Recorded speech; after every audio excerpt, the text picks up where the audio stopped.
are gathered here to launch our last webinar of our program for the 2021 Engine for Art, Democracy, and Justice. Today's episode is momentary.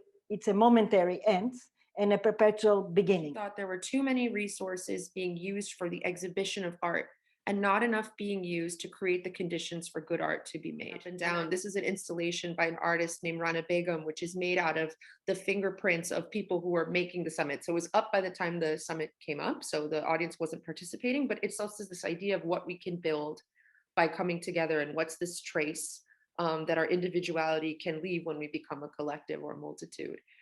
The yearning that I have in my life and that express itself in my work, in everything that I do, is to be more connected, more intimate with life itself.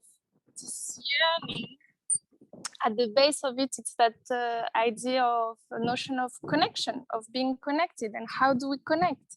So how we connect with ourselves, with each other, with the earth, the land, our ancestors, the mountains, the rivers, the insects, or whatever, you know, in our communities, our families, and all of this. But it is a book that is an offering, that is at its best a companion.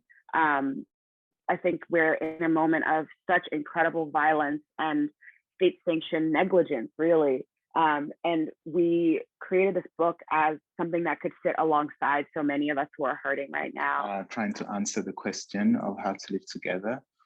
I think it's a question that should be asked to as many people and to as many entities and as many times and spaces as possible. It's not up to one individual to answer it.